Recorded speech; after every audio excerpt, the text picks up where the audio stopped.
Assalamualaikum warahmatullahi wabarakatuh. Alhamdulillah, selalu saja lisan kita memuji dan memuja Allah atas segala nikmat dilimpahkan kepada kita.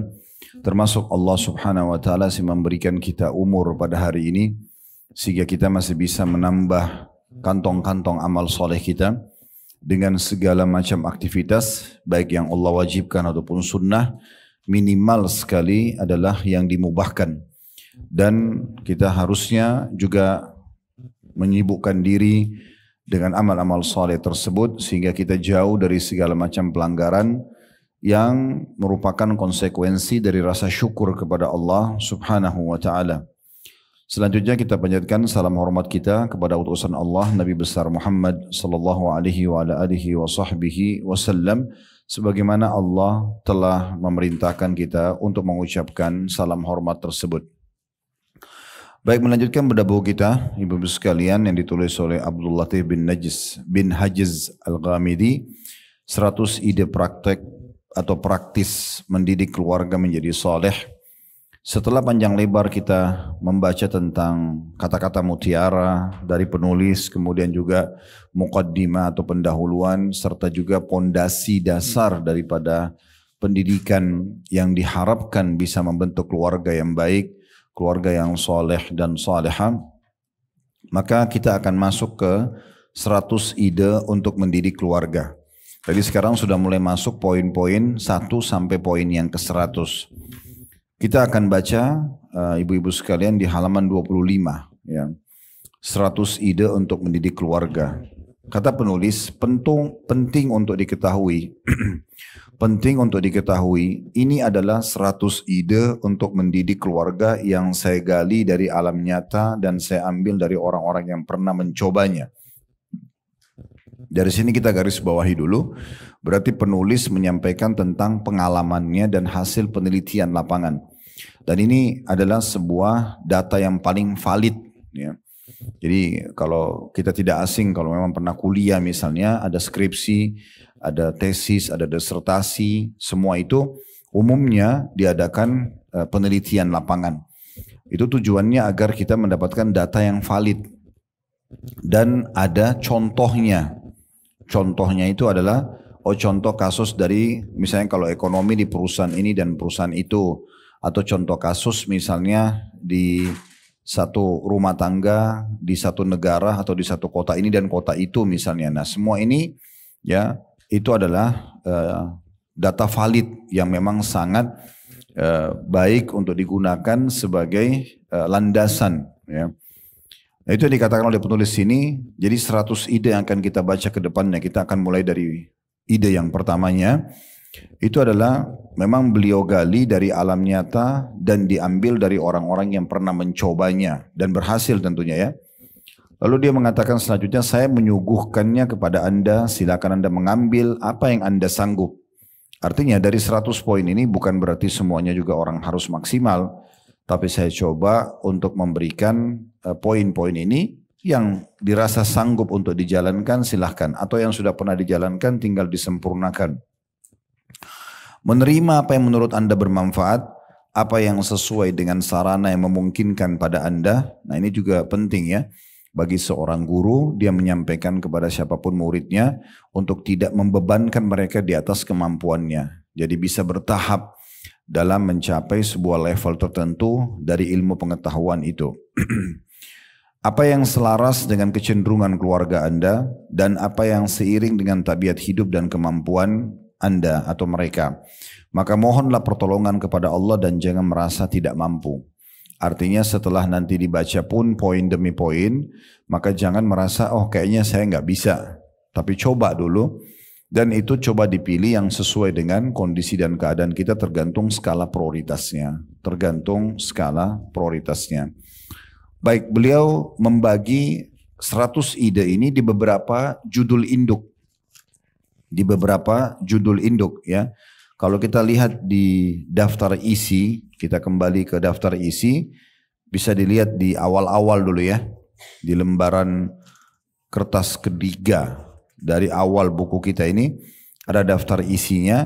Di situ kita lihat 100 ide ini itu dibagi menjadi 4 atau dibawa 4 induk judul. Ya. Yang pertama itu tentang ilmu. Ini tidak kurang dari sekitar 12, kurang lebih 12 atau sekian belas ide berhubungan dengan masalah ilmu. Kemudian yang kedua, amal keluarga. Ini juga akan dibagi sekian belas poin.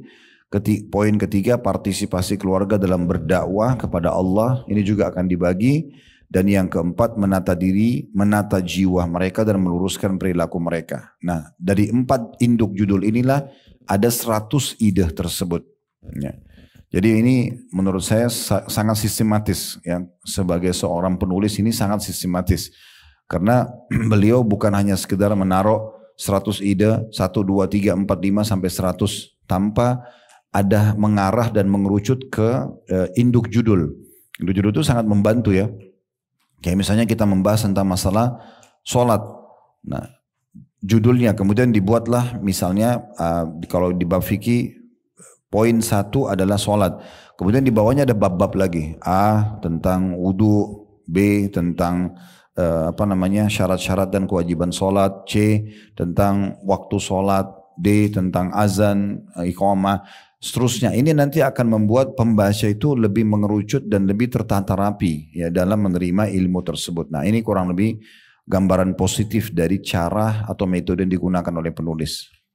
Baik, jadi dari 4 judul induk itu kita akan pelajari sekarang yang pertamanya yaitu masalah ilmu. Kembali lagi ke masalah ilmu. Tapi sekarang lebih detail. Kalau kemarin kita pelajari landasan atau pondasi ilmunya, sekarang kita bicara lebih kepada prakteknya.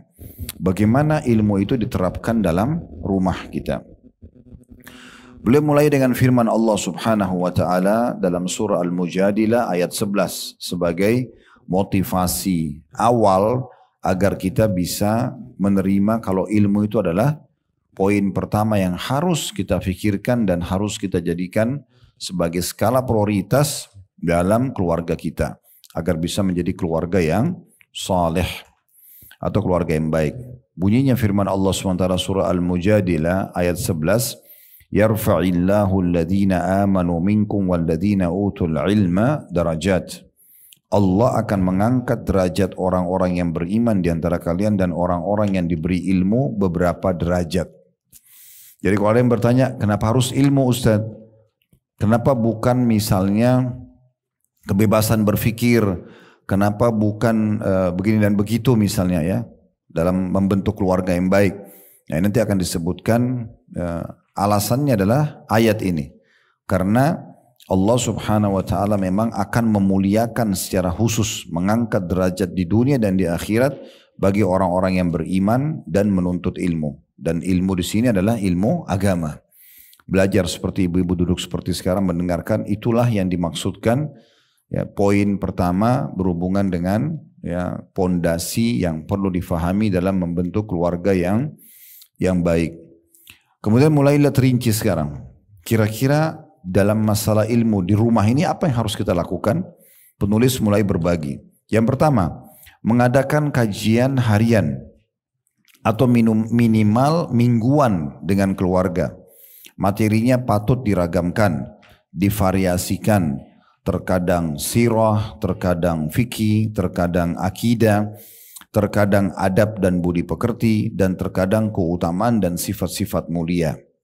Kajian ini mendidik kedisiplinan keluarga dalam urusan waktu dan tempat, menambah ilmu mereka, meluruskan amal perbuatan mereka, menguatkan hubungan sebagian dari mereka dengan sebagian lainnya, menambah kepercayaan mereka kepada pemimpin mereka. Waktu yang bisa dipilih adalah sesudah subuh di hari libur atau sesudah asar di hari Jumat. Baik, kita bahas dulu poin pertama ini. Poin pertama ini saran penulis ya, dan ini sangat ideal kalau bisa dilakukan. Harus ada kajian.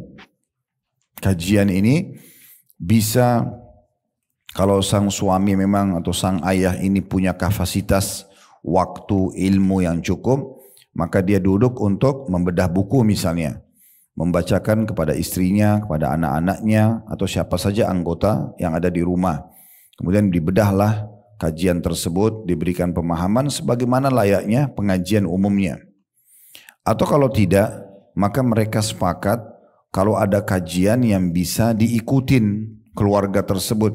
Ya, saya menemukan misalnya cukup banyak di kajian-kajian kami juga, seperti kalau di Blok M hari Rabu malam itu biasanya memang mereka datang keluarga, suami istri, ada yang bawa anak-anaknya. Mereka memang luangin waktu. Ya mungkin kebetulan karena kajian kami itu seminggu sekali, sepekan sekali, tapi bisa saja keluarga ini kalau sudah merasa ketagihan dengan ilmu, biasanya mereka akan menghadiri juga majelis-majelis ilmu yang lain. Tapi dijadikan sebagai program keluarga. Nah itu yang paling penting, ada program keluarga untuk kajian. Kalau bisa harian sangat ideal. Kalau nggak bisa harian, maka minimal beliau mengatakan adalah sepekan sekali, ya, atau seminggu sekali, itu minimal. Karena memang pondasi keimanan, kita kan kalau sudah punya iman, itu ibu-ibu sekalian, kita bisa berubah total. Dari orang bodoh menjadi pintar, orang penakut jadi pemberani, orang yang pelit jadi dermawan, itu karena ilmu. Ya. Maaf, itu karena iman. Dan iman itu tidak bisa datang tanpa ilmu.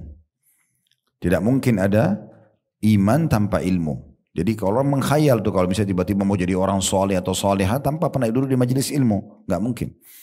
Makanya Nabi SAW menjadikan itulah pondasi awalnya mendatangkan keimanan. Di kota Madinah beliau mengkhususkan pada saat membangun masjid beliau dan rumah beliau, maka beliau lowongkan di belakang masjidnya itu ada satu tempat namanya Suffa. Ya, kalau pernah masuk di Raudhah, kalau sekarang itu begitu kita masuk di pintu Raudhah, maka di bagian belakang rumah Nabi ada kotak di situ. Ruangan cukup besar, kapasitasnya sekitar untuk 300 orang. Ya. Itu Nabi SAW khususkan untuk para penuntut ilmu. Beliau betul-betul memang peduli sekali dengan masalah ini. Dan beliau sangat gembira kalau kedatangan ada kaum muslimin yang ingin belajar. Setiap kali mereka datang, ya Rasulullah saya ingin belajar. Ada yang mengatakan saya tidak punya kemampuan misalnya. Maka Nabi SAW tanggung semuanya. Ya, Nabi SAW tanggung tempat tinggal mereka, mereka boleh nginap situ, makan minumnya ditanggung. Dan mereka adalah orang-orang yang paling dekat dengan Nabi SAW karena tetangga dengan Nabi langsung. Dalam masjid tapi bagian belakang dan tetangga rumah Nabi SAW. Dan seringkali ashabus suffa ini atau orang-orang yang ada di suffa itulah orang yang ditemuin langsung oleh Nabi SAW di saat wahyu turun pertama kali. Karena mereka orang yang selalu standby di situ. Ya mirip kalau kita pesantren sekarang ya. Dan mereka standby, mereka tidak kerja apa-apa. Apalagi umumnya yang ada di Ashabus Suffa sekitar 300 orang sahabat itu orang-orang miskin. Jadi mereka tidak punya aktivitas di luar masjid ataupun tempat mereka yang sudah disiapkan oleh Nabi SAW. Sekaligus itu menjadi ajang kesempatan bagi sahabat-sahabat yang kaya untuk meraih pahala dari mereka. Jadi cukup banyak sahabat yang mengirim makanan, mengirim pakaian itu kepada Ashabus Suffa ini. Dan Nabi SAW sangat gembira. Setiap ada yang datang menuntut ilmu, beliau mengatakan marhaban bi talabatil ilm. Selamat datang para penuntut ilmu. Beliau selalu saja menyambut dengan sangat gembira. Di masa Nabi SAW, tingkatan-tingkatan penuntut ilmu berbeda-beda.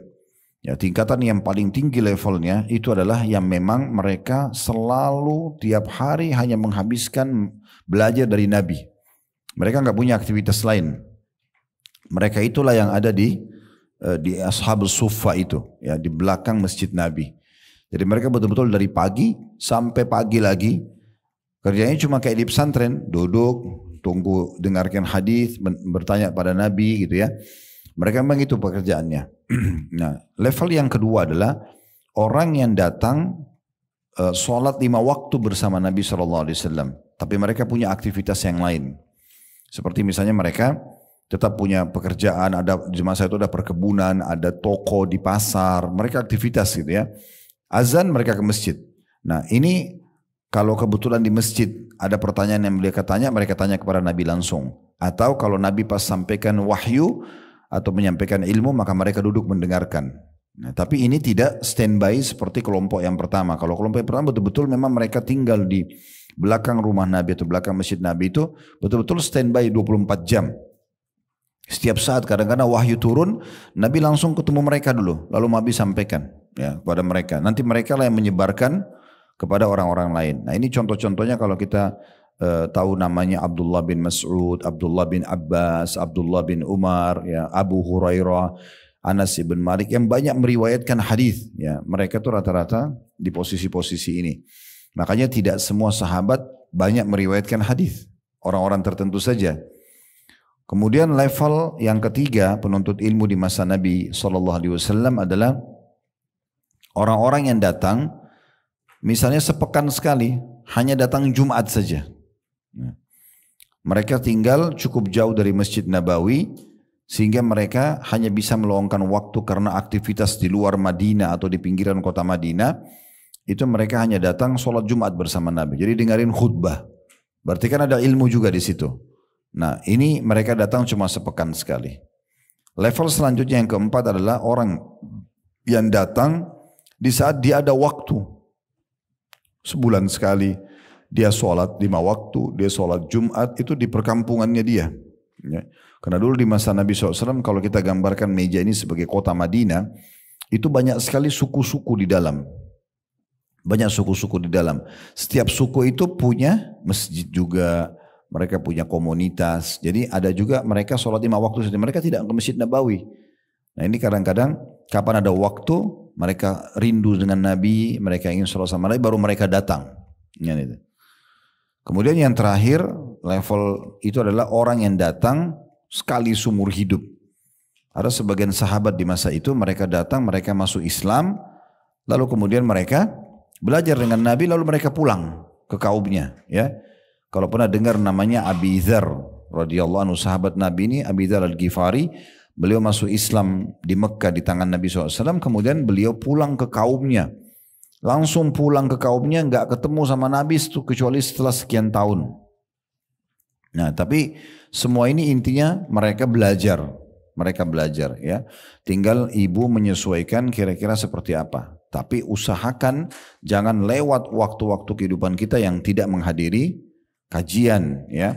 Dan alhamdulillah ini sering kami sampaikan, kalau mau mengikuti sekarang dengan di masa kita ini sangat mudah ya.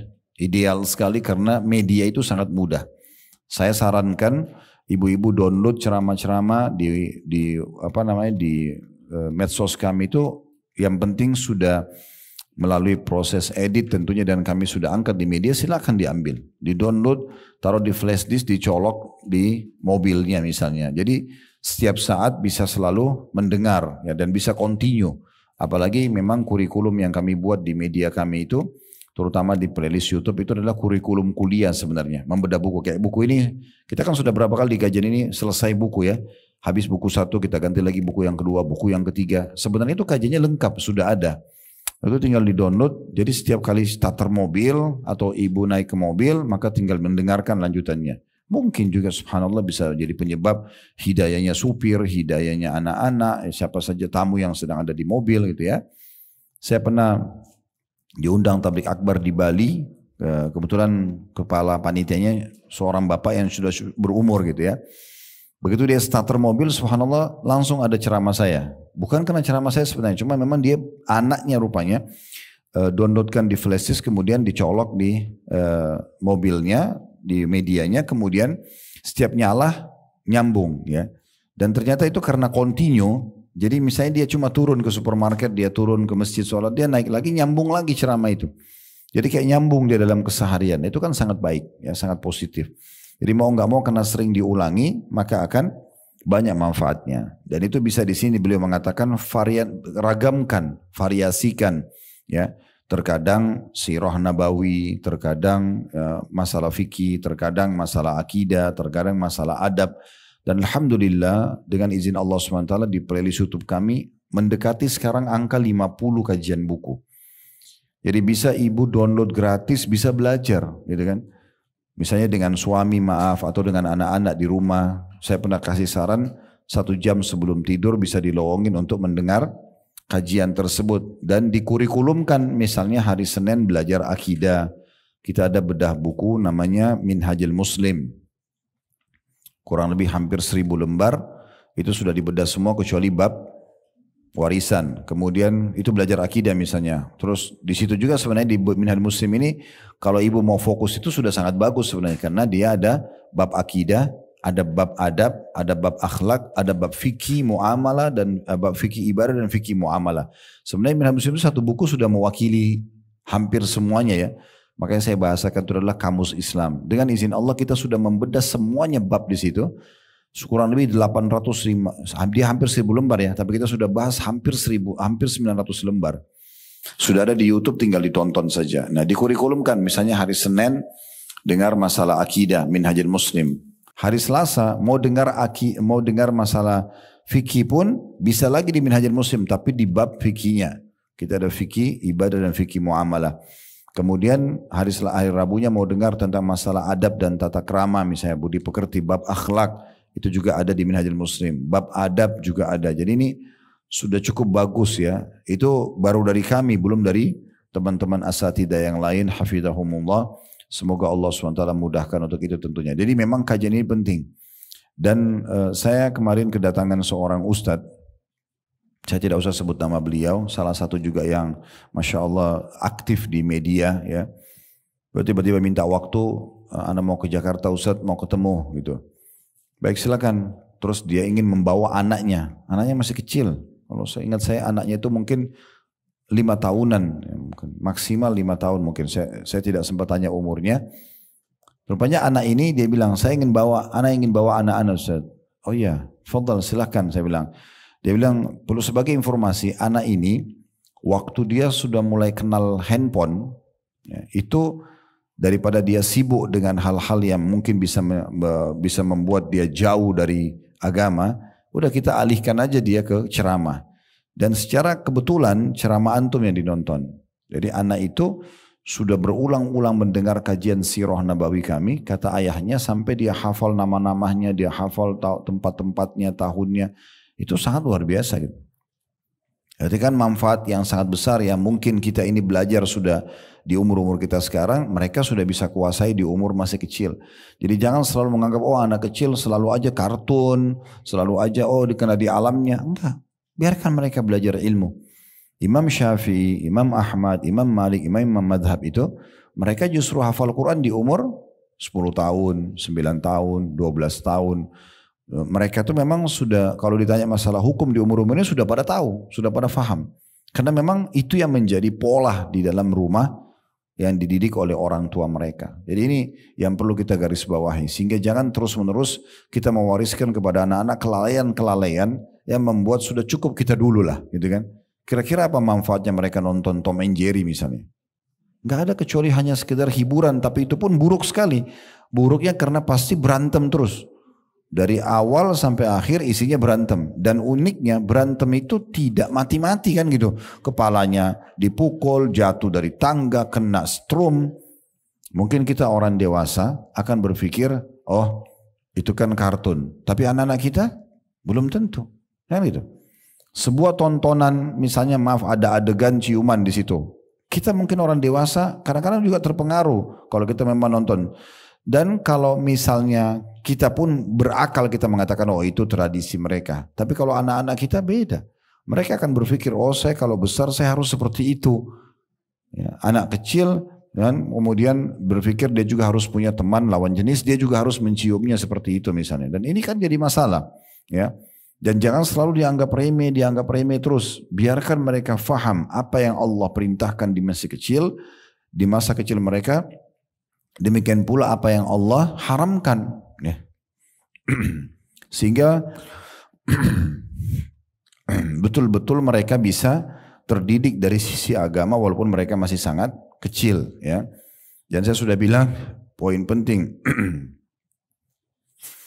Kita harus pahami kalau apa yang terjadi pada kita dulu hal-hal yang kurang ya. Misalnya kita belum bisa mengaji kecuali umur 20 atau 30 tahun.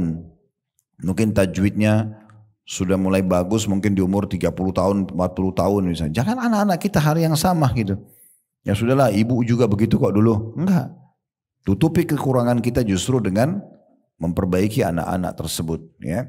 Itu poin penting yang harus kita garis bawahi di sini. Baik itu kurang lebih poin pertama dari 100 ide ini bagaimana menghidupkan kajian harian minimal pekanan variasikan Dan sudah kami banyak tadi kasih ide-ide, selain kita bisa kajian sendiri dengan keluarga, atau kita keluar ke kajian bersama keluarga menjadikannya sebagai hiburan keluarga, tidak selamanya harus masuk ke mall atau tempat main anak-anak, bukan tidak boleh ya. Tetapi jadikan kajian itu adalah salah satu program hidup mereka, sehingga mereka merasa hiburannya adalah kajian.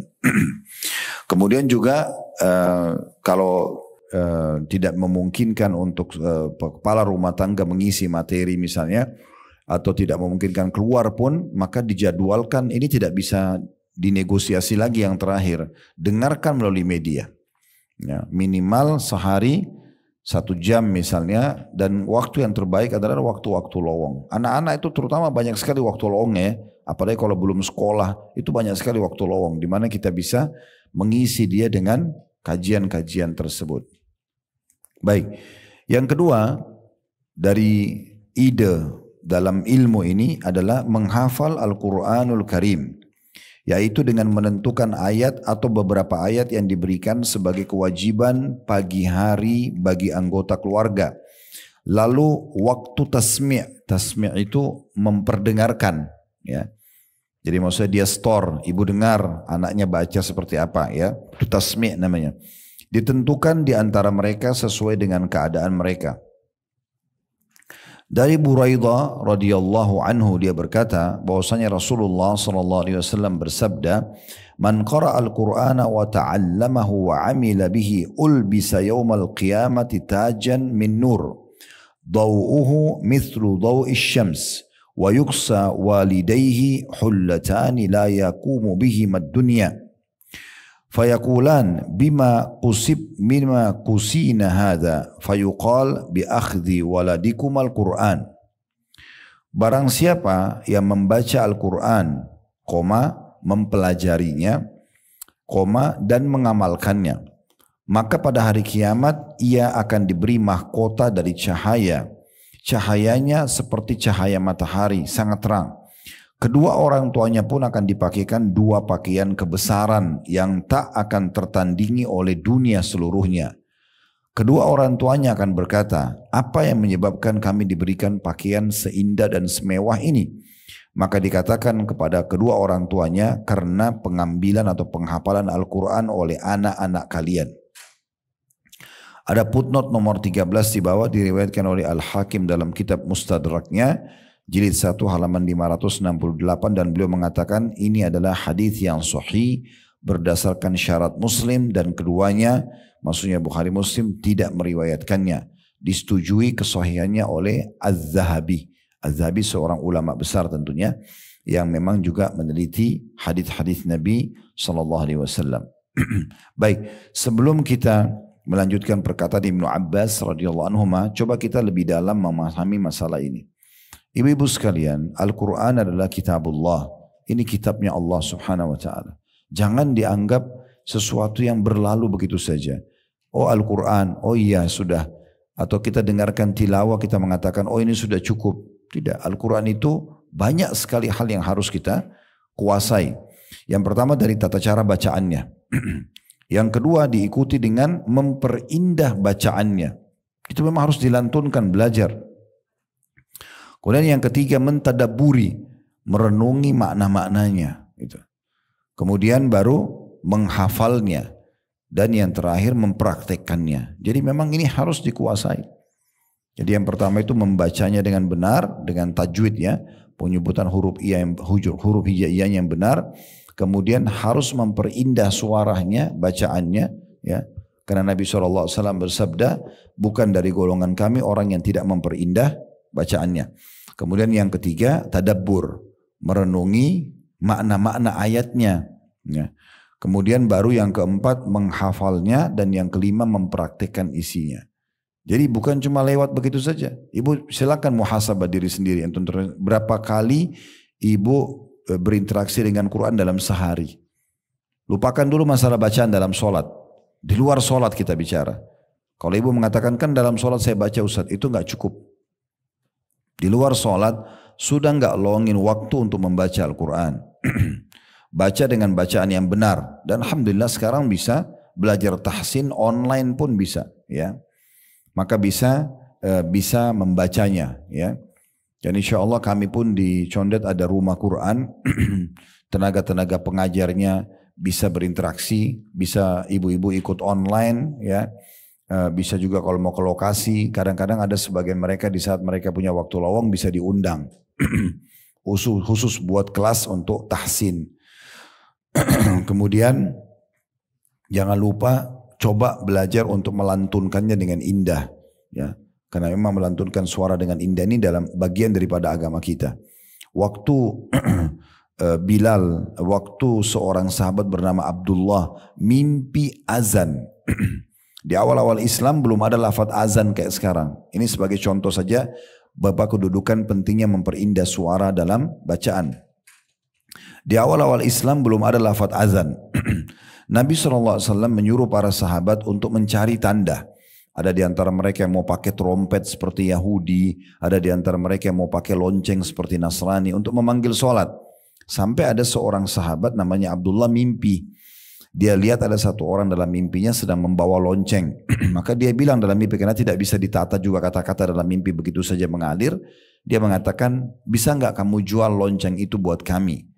Ya, maka kata orang dalam mimpi itu, dan ini tentu malaikat yang dimaksudkan, mengatakan untuk apa kamu lonceng ini? Kata Abdullah, supaya kami jadikan sebagai tanda sholat kami. Maka orang itu mengatakan, maukah saya tunjukkan yang lebih baik daripada lonceng ini? Dia mengatakan iya, kata Abdullah iya. Maka orang itu mengajarkan lafaz azan sebagaimana kita tahu. Allah Akbar sampai la ilaha illallah. Setelah selesai dia terbangun, dia datang kepada Nabi SAW, ya Rasulullah saya mimpi begini. Kata Nabi SAW, mimpi yang sangat baik. Lalu apa kata Nabi? Ajarkan lafaz yang kau dengarkan dalam mimpimu kepada Bilal. Kenapa? Karena Bilal lebih indah suaranya dari kamu. Padahal yang mimpi Abdullah. Kenapa bukan Abdullah yang jadi muazzin? Karena memang orang memanggil orang sholat harus suaranya indah. Supaya orang tertarik. Ada sebagian muazzin karena indahnya suaranya kita jadi tertarik untuk mendengar, untuk sholat. Kenapa begitu? Nah begitu juga dengan bacaan Quran. Karena kata Nabi SAW, tidak ada diizinkan aku untuk memperindah suara sebagaimana diizinkannya memperindah suara pada saat membaca Al-Quran. Jadi terus saja kita belajar untuk lantunkan ya. Sebagian orang sayangnya cuma sibuk memperindah suaranya di lagu-lagu ya. Padahal sebenarnya yang dibutuhkan itu adalah membaca Al-Quran. Caranya sederhana. Coba dengarkan korek-korek dunia. Ya, kalau mau paling gampang imam-imam Masjid Haram, Imam Masjid Nabawi. Ya, sekarang banyak aplikasi suara-suara mereka bisa didengar. Kita kalau tinggal ketik YouTube saja tentang Imam Haram akan keluar banyak. Dr. Yasir Dosari, Dr. Abdullah Juhani, ya Syekh Abdurrahman Sudais, ya banyak yang lain-lain itu semua bisa kita dengarkan. Dan pilih mulai dari surah tertentu aja. Misalnya ibu pengen surah Maryam aja misalnya. Atau yang ibu hafal lah dari juz 30. Jangan baca sendiri gitu kan. Tapi coba dengar bagaimana mereka melantunkan. Ya, bagaimana metode mereka tinggi, rendahnya gitu kan itu penting sekali. Walaupun sebenarnya ini sangat berpengaruh juga dalam memahami makna ayat ya. Karena sebagian imam-imam haram itu mereka kadang-kadang meninggikan suaranya di saat disebutkan tentang azabnya Allah, tentang umat-umat yang Allah binasakan sebelumnya, itu supaya lebih menyentuh. Biasanya kalau Ramadan begitu ya. Nah beruntunglah orang yang faham bahasa Arab sehingga dia bisa mengikuti lantunan ayat itu. Bahkan kadang-kadang mereka sampai menangis ya. Dan kalau misalnya ada tentang rahmat Allah Subhanahu wa taala, mereka malah membuat suara mereka lebih cenderung kepada merenungan atau kesedihan ya, supaya mereka itu betul-betul merasa ini sebuah nikmat yang harusnya disyukuri dan sedemikian rupa lah. Nah ini contohnya ya. Jadi yang pertama itu betul-betul bacanya benar sesuai dengan tajwid dan jangan ditunda-tunda. Mulai sekarang harus terus memperbaiki bacaan tersebut. Kemudian yang kedua adalah bagaimana memperindah suara tersebut. Tujuannya bukan riya. Untuk kita baca sendiri. Kan itu. Kemudian yang ketiga baru tadabbur. Nah tadabbur ini kita memilih beberapa ayat Al-Quran dalam sehari. Khusus untuk ibu dengar dan baca terjemahannya. Ya, dan saya selalu sarankan, ini saran saya, semoga saja bisa seluruh masyarakat kita tahu yang dari kalangan muslimin. Jadi kalau dengar tilawah Al-Quran, usahakan selalu ada terjemahannya. Itu sangat besar efeknya, ya. Walaupun cuma 10 ayat, 5 ayat yang didengar, tapi dengan terjemahan kita lebih tersentuh. Oh ternyata ini pesan Allah gitu ya. Kemudian baru kita masuk ke hafalan. Nah jadwalkan hafalan itu. Dijadwalkan. Masa sekian tahun hidup itu terus inna ataina wal asr terus gitu kan. Tabat tiada, tidak ada tambahan sama sekali. Jadwalkan supaya bertambah. Bertambah, anggaplah dalam sehari bertambah 2 ayat saja. Masa nggak bisa tambah 2 ayat, 3 ayat dalam sehari gitu kan? Dicicil dan mulai saja dari surah-surah yang paling kita suka. Anggaplah juz 30 dulu jadi target misalnya. Habiskan juz 30 itu ada berapa surah, ditambah terus hafalannya. Dan caranya supaya tidak lupa diulang-ulangin. Dipakai dalam sholat sunnah, dipakai dalam sholat wajib. Lagi di mobil, ulangin hafalannya gitu kan. Dengarin lagi kembali para ulama-ulama dan para qari bagaimana bacaannya mereka. Jadi memang peduli dengan Al-Quran itu penting. Menganggap ini sesuatu yang penting karena ini pedoman hidup setiap muslim. Baru kemudian dipraktikkan isinya, hukum-hukumnya. Nah hukum-hukumnya biasa dengan kelas ya seperti ini pengajian sehingga kita menyampaikan atau seorang ustadz atau guru menyampaikan Allah berfirman begini Bapak Ibu sekalian ini loh artinya ini ilmu yang harus diambil atau hikmahnya maka kita jadi belajar. Intinya sebenarnya bagaimana kita menjadikan ini sebagai program wajib buat diri kita sendiri. Ingat 5 hal tadi ya, belajar dengan benar bacaannya, perindah suaranya, tadabburi, renungi arti-artinya, kemudian menghafal dan mempraktekkan. Dan ini jadikan program. Keluarkan biaya buat anak-anak. Kalau memang butuh guru untuk datang, kalau kita bisa mengajar sendiri bagus. Ya. Dan ini penting sekali karena memang Al-Quran butuh dipedulikan. Salah satu yang kita dapatkan sebagai orang tua, perhatikan tadi hadis yang kita sudah baca. Saya ulangi lagi terjemahannya. Kata Nabi Muhammad SAW dalam hadis yang sahih, barang siapa yang membaca Al-Quran, dia sendiri baca Al-Quran, dia mempelajarinya, pelajari hukum-hukumnya, mempelajari ya makna-maknanya, mengamalkan isinya. Maka pada hari kiamat akan diberi mahkota dari cahaya yang cahayanya seperti cahaya matahari. Dia ini si pembaca Al-Quran, mempelajari dan menghafalnya ini, dia akan dapat mahkota yang sangat terang, mengeluarkan cahaya seperti cahaya matahari. Lalu kemudian kedua orang tuanya, dan ini termasuk kata ulama salah satu pintu bakti kita kepada orang tua. Yaitu bagaimana kita menghadiahkan untuk mereka yang terbaik di akhirat nanti sana. Di dunia mungkin semua orang bisa lakukan. Kayak kasih makanan, kasih pakaian, jenguk kalau sakit, bantu kalau butuh apa. Itu semua orang bisa lakukan. Kan?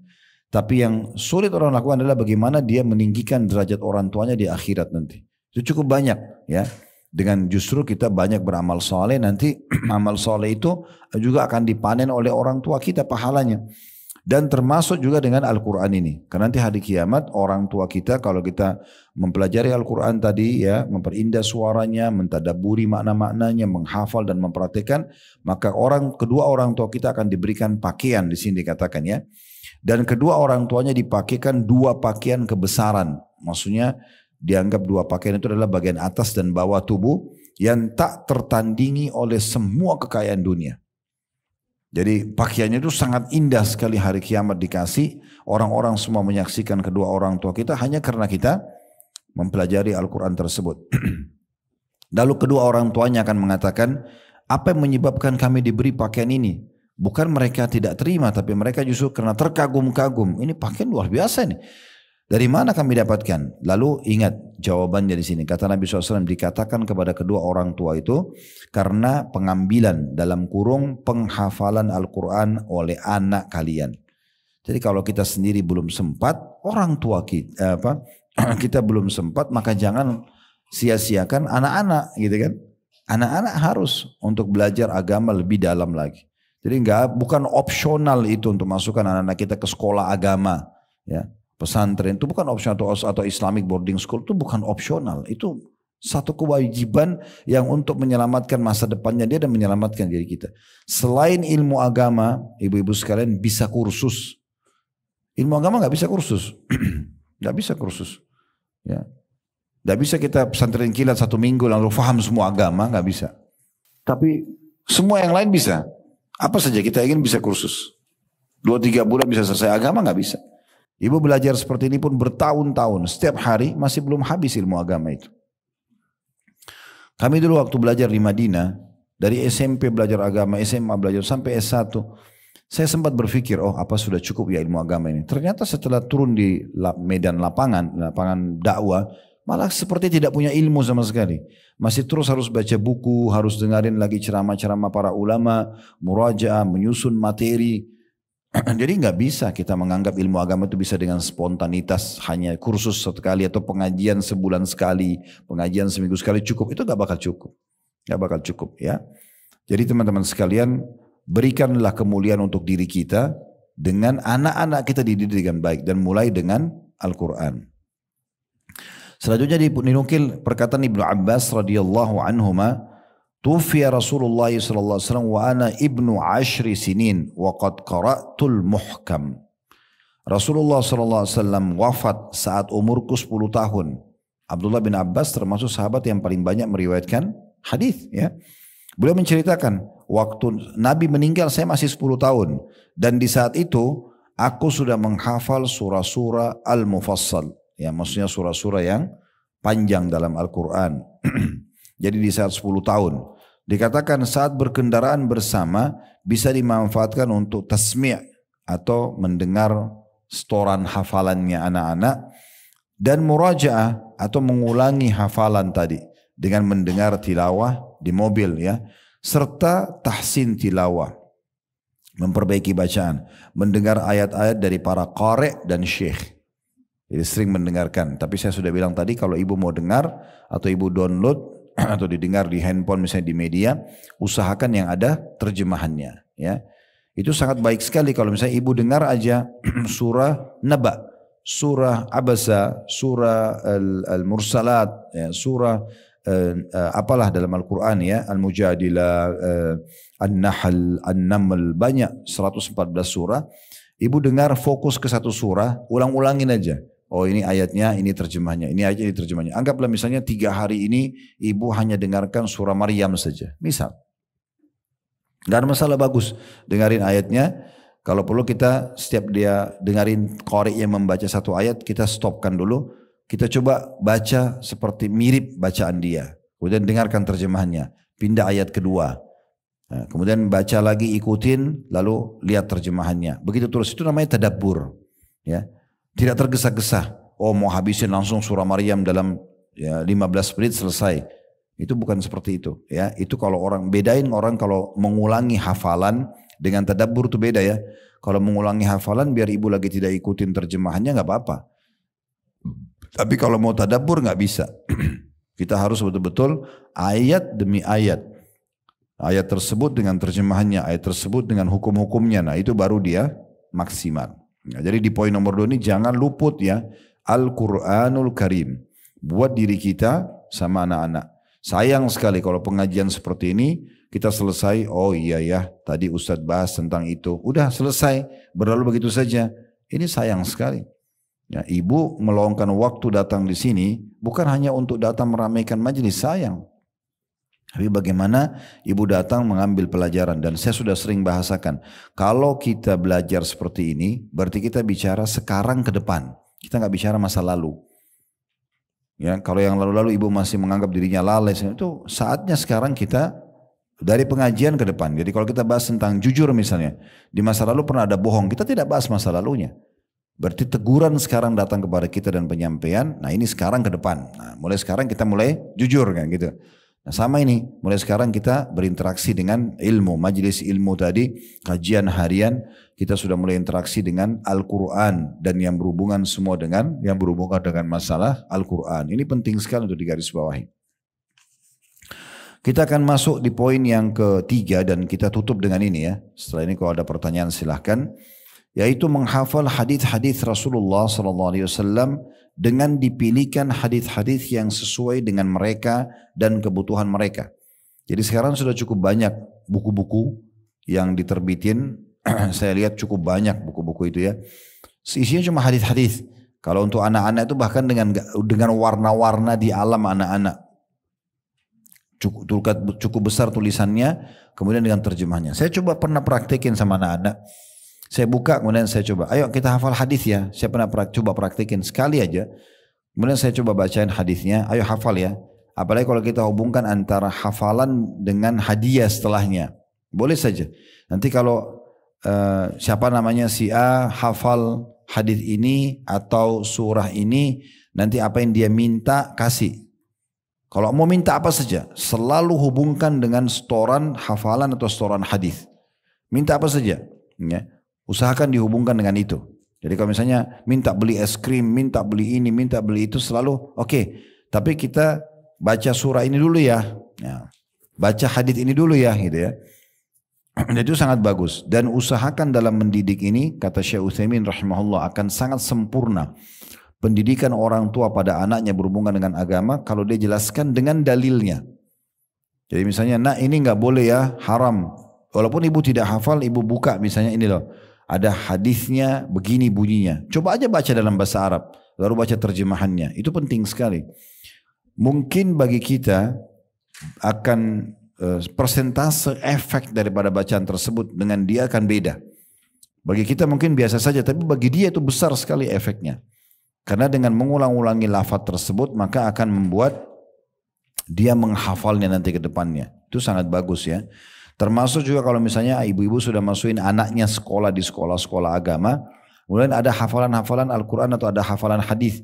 Kalau dia bilang, ibu atau umi atau apa saja Anda dipanggil misalnya sama anak, tadi belajar ini loh, kemudian dia mau dengarin surahnya. Dengarin, walaupun ibu tidak hafal. Iya nak, iya, ibu dengar ya. Baru biarin dia baca. Itu satu motivasi yang luar biasa. Jangan ibu bilang, ya sudahlah nak, ibu lagi ada aktivitas. Atau nanti kamu dengarkan di waktu lain. Jangan, di saat itu dia lagi semangat. Jangan dijatuhkan semangatnya. Dengarkan saja ya, dia baca. Kalau perlu kita ambil, sebentar ya, Umi ambil dulu ini misalnya. Diambillah Al-Qur'annya atau mungkin aplikasi Al-Qur'an di handphone, lalu kita dengarin bacaannya walaupun kita tidak hafal. Jadi ada dukungan yang besar dari orang tua untuk mendengarkan, gitu kan? Atau misalnya dia sampaikan ada hadis tadi disampaikan begini di sekolah, gitu kan? Kemudian kita dengarin apa yang dia sampaikan. Itu termasuk juga membantu ya jiwa mereka, gitu ya. Baik. Jadi saya ulangi lagi di poin ketiga, menghafal hadis-hadis Rasulullah SAW dengan dipilihkan hadis-hadis yang sesuai dengan mereka dan kebutuhan mereka. Jangan anggap remeh tentang hadis makan tangan kanan, ya minum tangan kanan, ya kemudian larangan untuk minum dan makan berdiri, misalnya ya tidak boleh bernafas dalam makan. Itu ada hadis sendiri tuh, cukup banyak, sudah cukup banyak. Ada saya lihat kemarin juga masuk ke toko kami di Condet itu ada yang masukin buku, itu buku hafalan hadis berseri 1, 2, 3, 4, 5 sampai banyak, ya.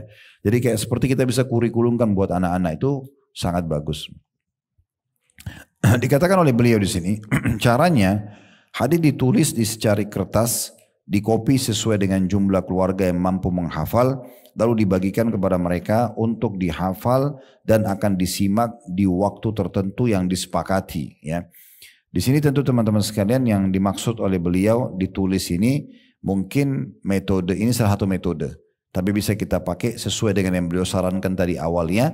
Masing-masing bisa pakai metode. Kalau tadi yang saya sarankan justru sudah beli aja buku yang sudah jadi. Ya. Cukup banyak buku, maka kita mulai membaca, anak-anak belajar, kita pun belajar. Dan ingat selalu ya, usahakan setiap permintaan mereka, setiap hari ada permintaan, hubungkan dengan setoran hafalan, ya, atau bacaan ayat Al-Quran atau hadis Nabi SAW. Itu penting sekali. Bayangkan ini prestasi luar biasa kalau ibu bisa lakukan. Dalam sehari misalnya ada 10 atau 20 permintaan mereka. Berarti 10-20 kali mereka akan mengulangi sebuah ayat atau sebuah hadis. Satu ayat saja cukup. Satu hadis saja cukup misalnya. Nah, itu sangat luar biasa. Efeknya akan sangat baik ya. Kemudian dikatakan beliau menyarankan hadis-hadis bisa diambil dari as-sahihain. Ini istilah bagi Sahih Bukhari dan Sahih Muslim. Ya, tentu ini gampang sekali sekarang di-download, banyak PDF-nya, banyak sekali. Arba'in An-Nawawiyah. Ini Imam Nawawi rahimahullah susun buku judulnya Hadis 40. Ini sangat masyhur. Di pengajian juga cukup banyak dibedah ya. Kemudian Riyadus Shalihin. Ini juga sudah, kalau Riyadus Shalihin ini sudah kita bedah ya di YouTube. Sudah sampai halaman 500-an kalau nggak salah. Itu setiap Rabu kajian ya. Kemudian ada Sahih Al-Kalim At-Tayyib, ya. Ini tentang beberapa susunan hadis tentang perkataan-perkataan yang baik, isi hadis untuk motivasi berhubungan dengan masalah akhlak. Kemudian ada Sahih At-Targhib Tarhib. Nah, kalau Sahih At-Targhib Tarhib sudah kita bedah setiap hari Jumat, ya. Sekarang kalau nggak salah kita sudah masuk di jilid nomor 3, ya, dari 6 jilid kitab. Nah, satu jilidnya itu ada banyak ratusan hadis, ya. Ini ada 6 jilid. Kemudian ada Sahihul Jami'. Ini bukunya Syekh Albani. Beliau mengeluarkan hadis-hadis yang sahih saja dan dinamakan Sahihul Jami'. Dianjurkan, kata beliau, untuk mengaitkan sebagian kajian dengan yang lainnya. Misalnya menafsirkan ayat yang dihafalkan dan syarah hadis dalam kajian mingguan. Jadi kalau mau ikat ilmu itu supaya dia bisa lebih efektif dan bagus adalah bagaimana ibu mengaitkan antara satu kajian dengan kajian yang lainnya. Misalnya jadwalin hari Senin kita dengar kajian ini ya, hari Selasa ini, hari Rabu ini. Atau kalau mau disederhanakan lagi dengan anak-anak, misalnya ibu fokus ke satu buku hadis yang isinya misalnya ada 20-30 hadis. Fokus aja di buku itu dulu. Diulang-ulangi hadis tersebut. Termasuk juga dengan tontonan. Jadi yang harus hati-hati ini tontonan ini. Kalau tontonan mereka sudah mengarah kepada hal-hal yang lain selain daripada hal-hal yang ilmiah, maka ini berbahaya sekali karena akan bersaing dalam diri mereka yang mana yang lebih menarik bagi mereka. Makanya kita sebagai orang tua itu jangan hanya sekedar melepas anak dengan handphone tanpa kita kontrol, jangan. Ya, seakan-akan yang penting anak itu tenang, itu salah. Karena kita tidak tahu apa yang sedang dia tonton. Tidak apa-apa kita rewel di situ dengan tujuan supaya jangan mereka salah gitu ya. Itu penting sekali untuk digarisbawahi. Ya, jadi jangan sampai kita salah dalam masalah-masalah seperti ini. Baik, ini mungkin yang kita bahas dulu. Dia di poin tentang ilmu ini kalau tidak salah ada sekitar 12 ya. Atau lebih, maaf. Baik, ada 24 poin berhubungan dengan masalah ilmu. Ya. Tapi saya cukupkan sini 3. Dan insya Allah dalam pendidikan anak ini saya lihat cukup banyak pertanyaan masuk. Nanti kita terus lanjutkan ya. Karena ada sekitar 24 poin tentang masalah pendidikan dan bagaimana kita membuat program dalam hidup. Bisa ibu baca buku yang sudah kita miliki ini. Dibaca sampai poin 24 silakan. Nanti pada saat kajian kita itu adalah tambahan-tambahan penjelasan dari kami dan contoh-contoh di lapangan tentunya dari pengalaman-pengalaman hidup. Allahu a'lam.